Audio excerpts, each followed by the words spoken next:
erokamano ni Nyasaye okinyi mar Jumapili machielo.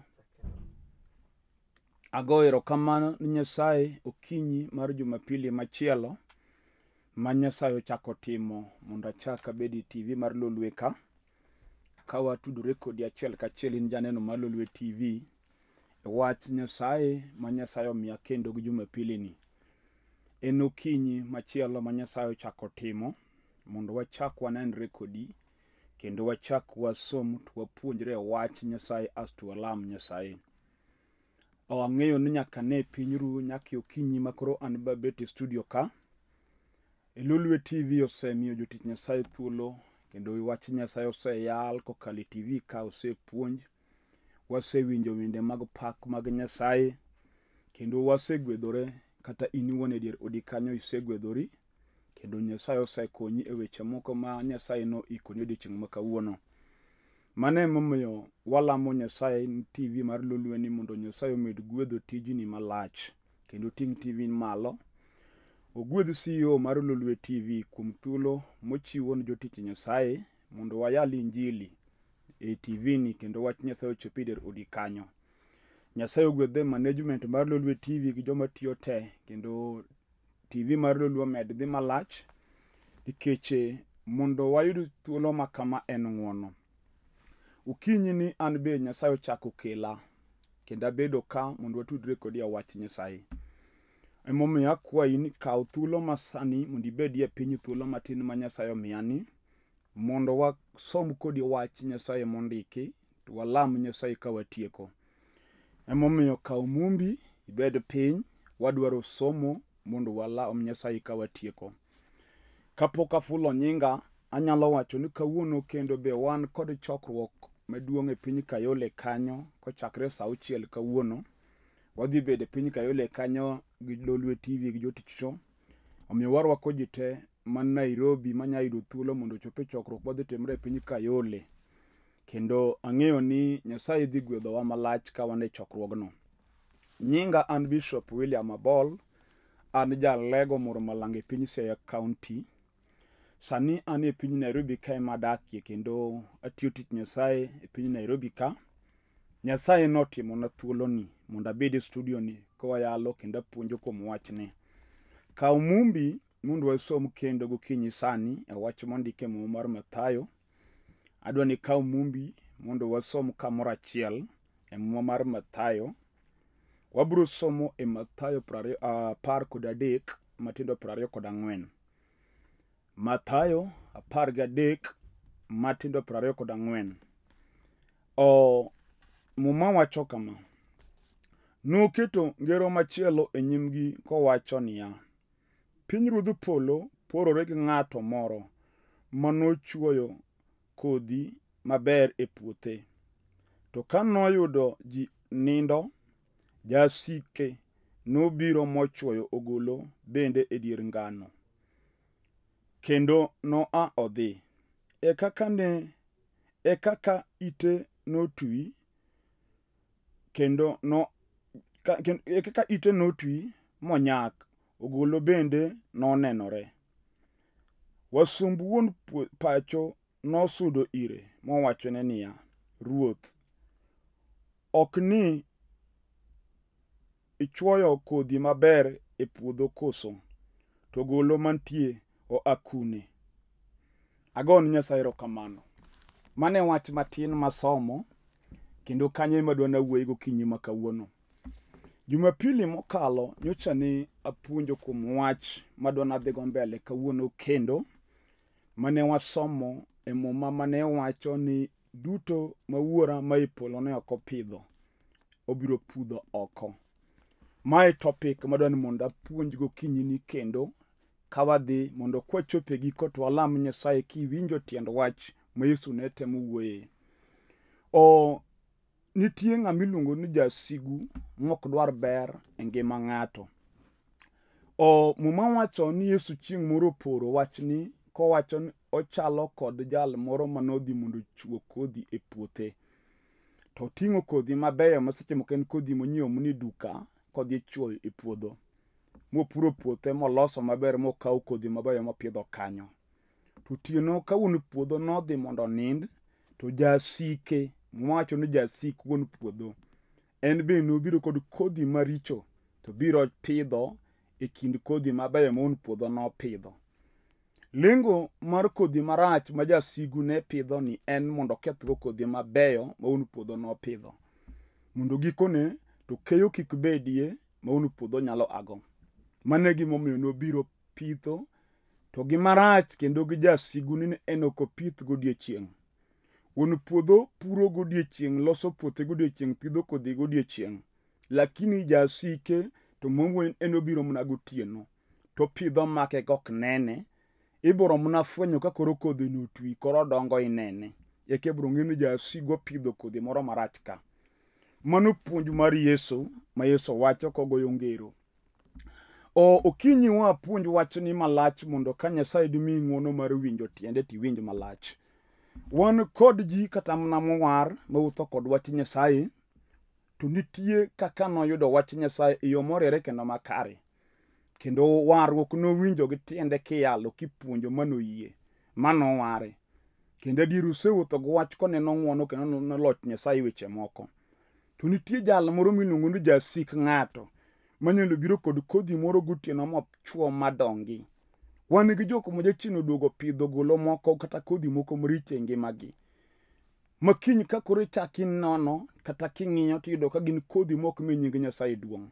Kendo gidongo maginyak magigol kodhi kendo. Gimotimo ma en nikech seche moko ni ochwo kodhi to nindo biro mokawo wuon puodho kokorito puothe maber. Eka jasigu ma ok dwar gi maber nyochopo mopidho mage maricho richo. To gima dwana wach kachako kadhi ni gima Satan opidho neno molo ma Nyasaye opidho. Kendo mar jachien landore ahinya molo mar Nyasaye. Ka Satan opidho gimoro kuom ng'ato, to gino imiyo duong' moloyo gima Nyasaye nopidho ngimane. Mane momiyo ng'amowar onego tang' nikech jachien kopidho gire to gire tiyo molo mar Nyasaye. Mane momiyo gokinyi sani Yesu puonjo ni wuon puodho to pidho mana maber. Wan gi jok ma wach Nyasaye nopidho kuom gi weche mabeyo kabisa. To jasik Nyasaye mok dwar mondo nying Nyasaye onwang' duong'. Nyalo sieko mapidh kodhi moro e ngima ng'ato makoro ok mi nying Nyasaye duong'. To kinyi ma kawuono abiro nuoyo wach ma Yesu wacho duto ma wuora ok opidho obiro pudho. Gokinyi sani adwani non ngimani tine gik ma jasigo pidho e ngimani momiyo nying Nyasaye ok nyal yudo duong' e ngimani. Kata obed richo moro ma jachien ochako duoke chunyi, kata ibed ng'at manonyuol e dala ma jachien nopidhe kodhi moro marach, to kodhi ni otwi ma kata in bende osandi kendo tami no kinyal bedo ng'at makare. Adier king'iyo mos tiyudo ni gima timi en gir kodhi mar dalau, ma kata kinono mos tiyudo en gima oseluwo ji e generation gi generation. Osetamo kaka ng'ama onyuol e dalano nyalo kale. To Nyasach Israel moketa ka gokinyi sani wuoyo kod duond Yesu Kristo ni gimoro amora ma Nyasach polo nok opidho obiro pudho oko. To ok obi pudho kuom achuna. Opudho mana kibende neno gino tiyie e chunyi mondo Nyasaye opudhni gima Satan opidho no. Wan gik ma jochendo opidho. Adier ma kata kiwuotho kama tinyalo ywago wuod ng'ato kuom gik matimore ngimane. Ma ento umo wang'e ok one ka gima gin gik maricho. To gin gik ma dhano ma pache rieko ok onyal timo. To nikech jachien opidho gino twi kuome. Gino nyalo sembe, tiye, to ok one.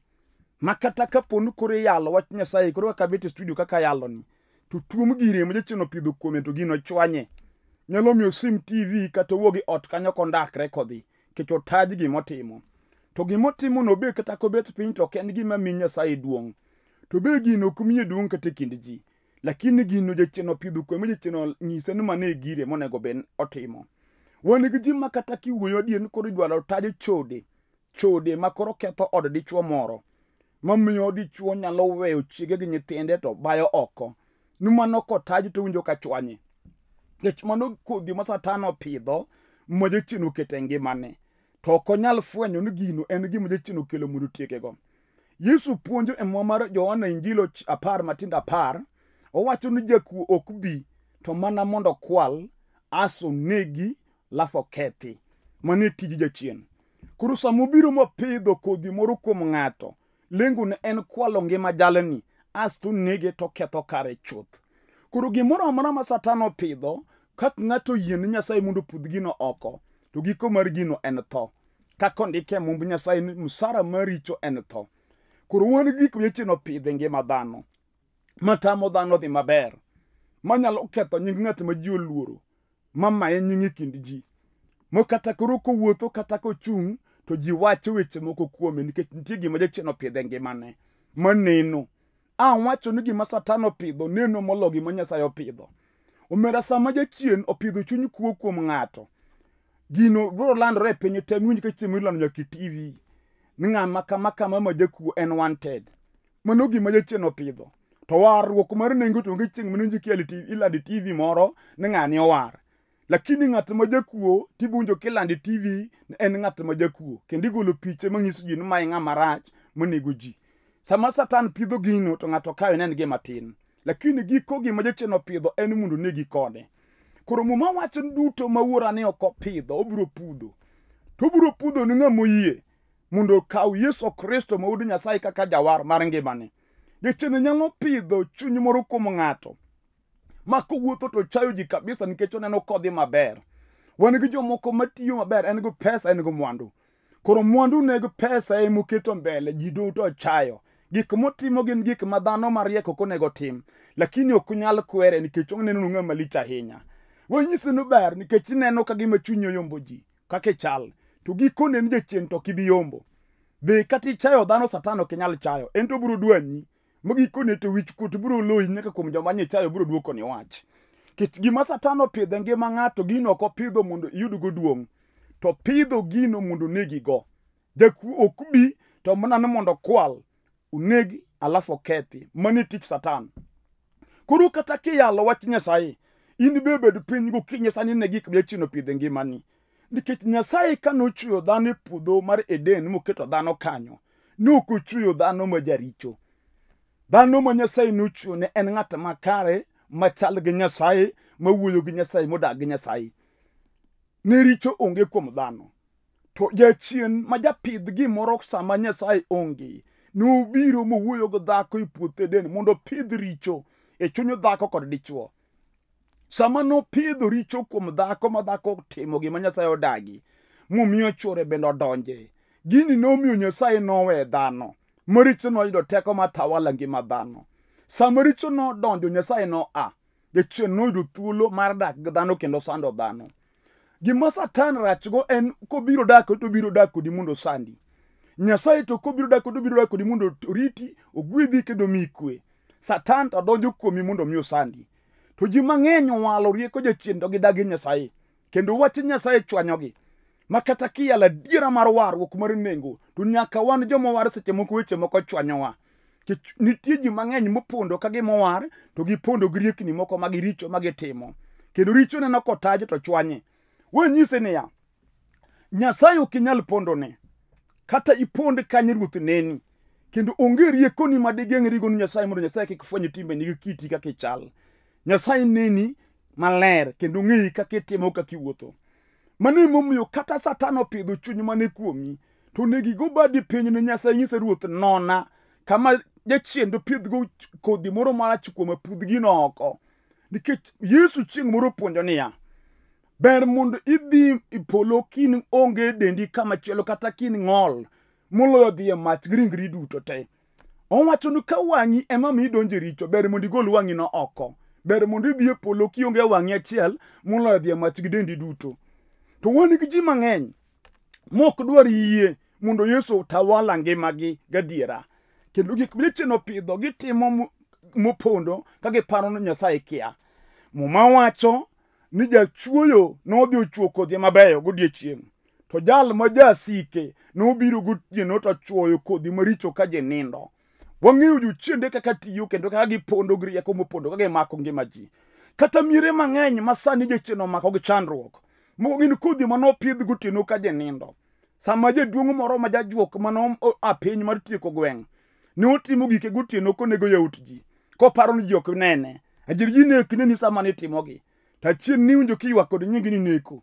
Sani koro kibet piny pod ingima, lakini gik mane itimo koro lokre gi dalani. gik matimo nyithindi sani dongo molomo ni timo ka joweteni nikech gima ng'ato chwoyo gine mokayo.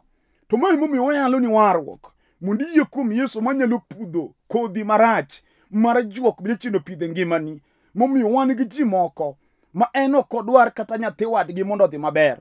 Kendo wan gi jomoko ma lo olaro moneg kata ng'ato motere liel nikech odwaro lo. Tiwinjo dhani iko kama tin ahinya kata ilaro ga lo kama ibiro ikie tin. Gimonegi ng'e niya, Nyasachwa nochweyo ji te mondo odag kaka Nyasaye dwaro. Muma wacho jachweyo nobiro chweyo gima rach gotieno. Wan gi jok ma jochendo chweyo gik maricho kuomgi. To kinyini muma wacho go duond Yesu ni gimoro amora ma Yesu wuod Nyasaye kod Nyasaye wuoro Roho Maler noko pidho ibiro pudhe sani kiyie. Kata bedi chuny modagi momiyo in ngimani onge kwe. Wan gi jok ma jochendo pidho kodhi mar koso kwe ngimane onge kwe adier. Makata gima time tamita ng'ama timo jalni.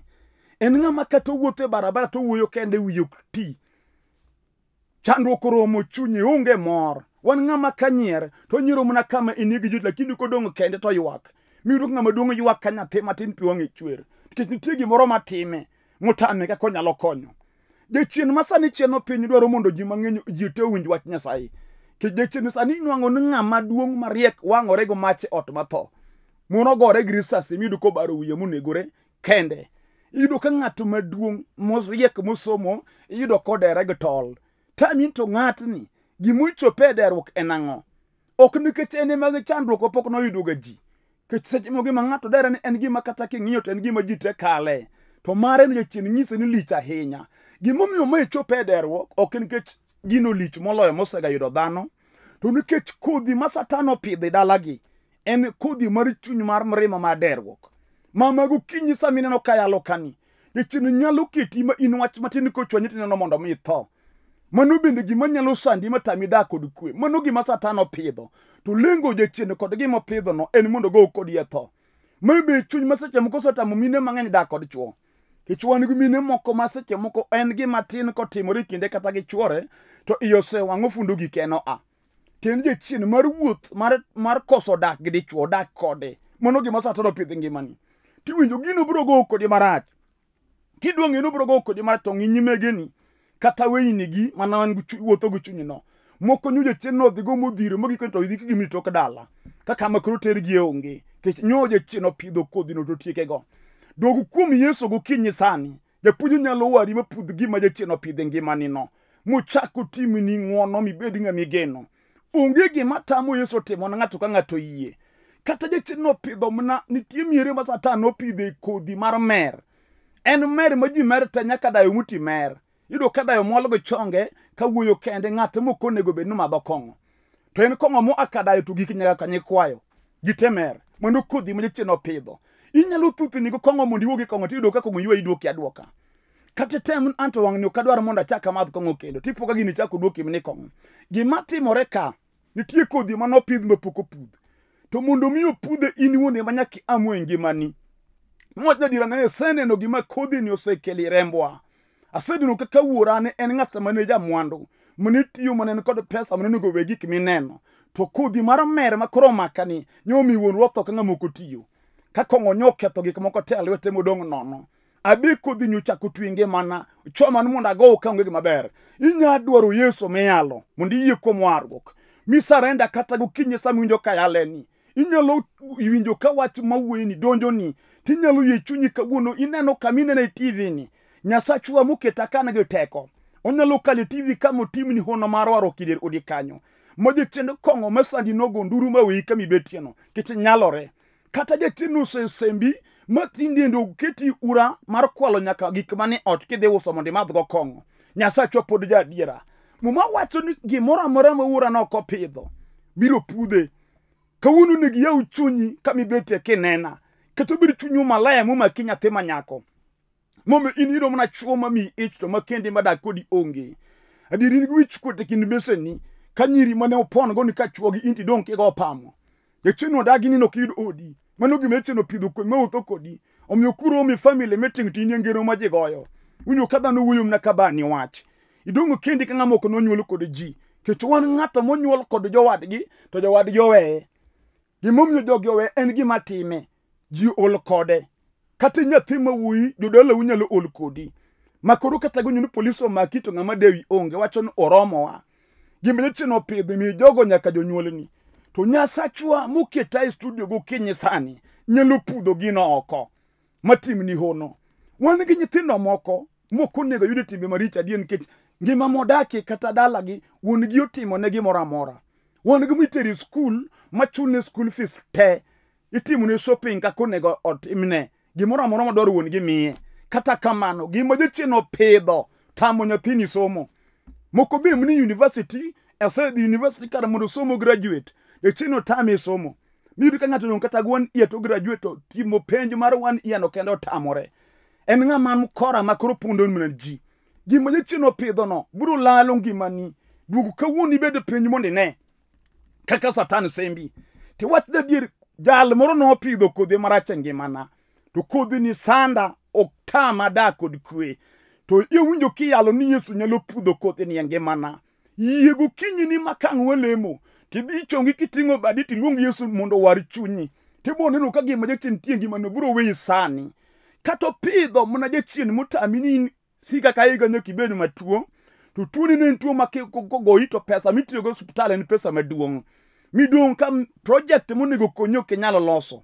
In project miloso en kaka dichiedhri mondo ibed mangima. Jachien oketi gi tuo mokrom. Ichulo bill mar pesa maduong' moromi timo gima nyalo konyi kata konyo nyithindi. To tuono kosetamo pesa rumo tiduogi bet mangima. Mano gima Satan opidhe ngimani. Gimotamo rieko dhano. Motamo daktache mag piny. Motamo jolemo koda juoke. Yesu Kristo modo Nyasaye manyale. Kiwinjo sani kati ninde pien kituo. Tineno tuo ma jachien opidhe ngimani. Kata en gi remb dalau ma jochiende moko nitie miere moko. Ma Satan nopidhe tuo mar pressure. Mantiga ma kichope to nyaka pressure maki. Mano gi remo mar dalau. Tinyalo yie kuom wach mayalo sani. Nyasachwa ok nopidho pressure e remo no. Japith pressure en jasigu miluongo no Satan. En ema pidho tuo no. To muma wacho gduond Yesu. Duto mawuora no kopidho. Obro pudho. Onyalo pudho tuo ne ngimani sani. Muchangi mibed mangima. Kato bed Satan. Muketi osiepna ing'ama nigi rieko. Musomo man gi certificate maber. To jachien madala mok dwar ni ber. Uchung'e nyimi adier makata itiyo to kiyud gima konyi. Wan gi ji ma itiyo mayud pesa maber. Pesa onwang'o. Lakini gima pesa moyudo no konyigo onge. Gina pesa madonjo to kethore kamano. Donjo to kethore kamano. Onge gima onyalo timo go pesa ne. Tame nang'o matime. Adir mudong duki go kwano pesa minwang'o en pesa monego bed ni koro satimo gimineno. To nikech jachien opidho chuny mar ladhruok kod dhier kuomi. Umiyo pesa minwang'o laro kodi marumo kokonyi. To muma wacho ni gima wuora no kopidho. Mano Yesu ema wuoyo. Obro pudho. Yie sani gokinyi. Wachna adier gima wacho ni gini tima. To romo ngimana. Adwaro mondo kawuono Yesu wuod Nyasaye pudh gini ngimana. Mondo ane hond Nyasaye.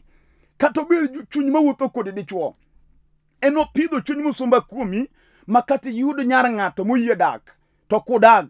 Udak matin to dhako a. Moko weyi makata kukosana. Idhi tich kiduogo tido kofundo gik ot to dar ka ng'ama odhi dak e ot machielo. Yudo ka to dongni kamano. Mano jachien modak kuomi, modagi no kinyal dag dhako. Kiduongen in ema chunyi no dak ngimani. Dhako koweyi modhi to yudo ng'ato to gidago mogiwerego. In to wise kendari kata dek to weyi te. Ng'eni gima timi in magino nukuomi. We chandori gi weche mang'eny. Dwar Yesu Kristo modo Nyasaye. En kende monyalo pudho gima jachien opidho e ngima ng'ato. Wan gi jomoko manodongo e ngima mipidho gi mna kod mine moko. Ka mama ge monyuole dak notamo kod wuon gi monyuole. Mamin gi no amoweye. No pidhe gi jiko chande ko onge ber monene dak. En be nyodongo bedo go dhako kata bendo dhi tedo. Gima nyotimo min gi mobetime. Mobe seche moko chiegi ose owe gi nyithindo chandre gi dwaro dhako ma do pidhni. Kati moko kama nose kendi in dhako. Churi oriembi yudong gi nyithindo ka ene mopidho in dwaro moko machielo oko. King'iyo kaka ngima ma nyithindo minyuolo dhi dakie ngima mane dakie in be. Like mother like daughter. To Nyasachwa muketa kanyalo pudho gino oko. Muduoki odikre chien oriembi. Mochako mi churi modago kata chigi modaggo. Muma wacho duto te mawuora no kopidho ibro pudho. To Yesu wacho ni jasiguni eno pitho mana gotieno sami nindo. Okelo gik moko sami kia. Ichiwo tiduogo gi gotwi gi godongo. to kawuono wan gi Yesu ja Nazareth. Japuonj okete studio ka mondo awuo kodi. Onge gima timi maditam Yesu gol ngimani.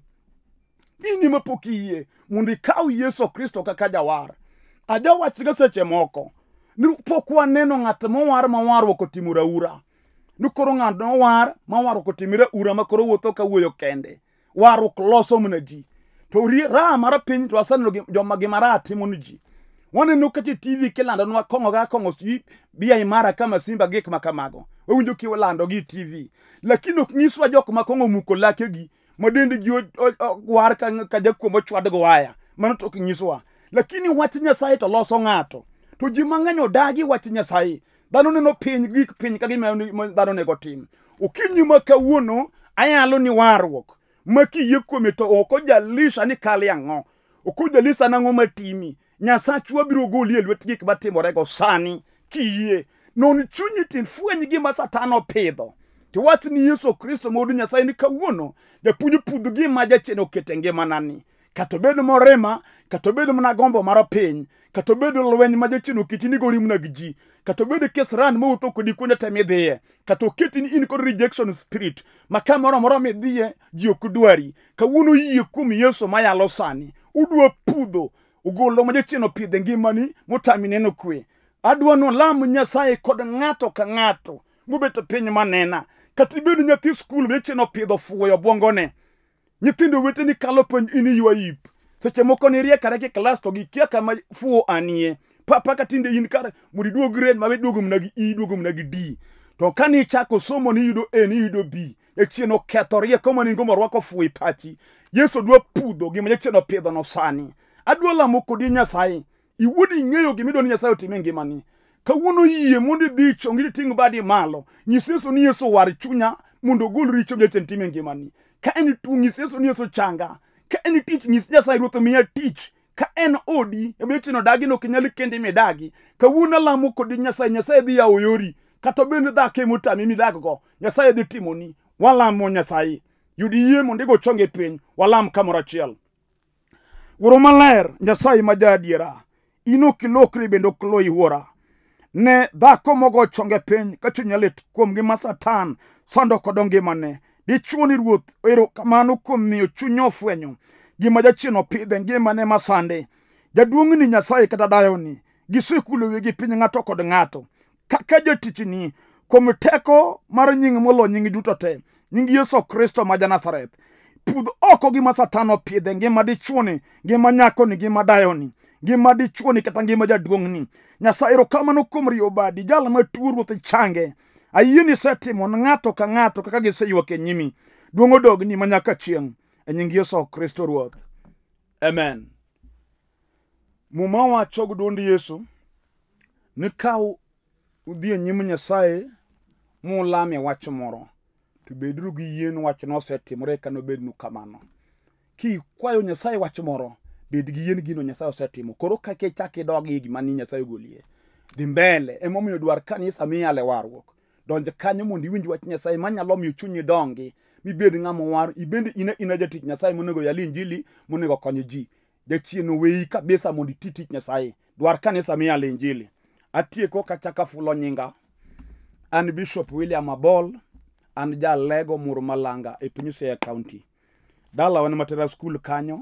Sani tadak e piny Nairobi piny Olympic Kibera. Kende piny Kibera kanye kamane kanisa kama tie tich Nyasaye. Arwako ji duto te. Ka idwaro bire kanisa kama ntie bia nyaka Olympic stage.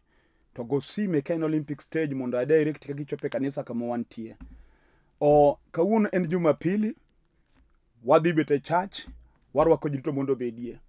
Ka ia e piny Kayole, kaka sewacho kawuono wadhi bede piny Kayole, wang'una rom Kayole kanyo. Lakini wan ga kanisa Kayole kanyo makigo sim, wabro direct kichope kanisa ma Kayole. Dandora wan ga kanisa kigo sim wa direct.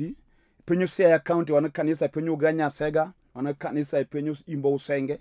Kanisa wan ga piny Asembo, wan kanisa kuone opogore kigo sim wabro direct kichope kanisa mamagwa.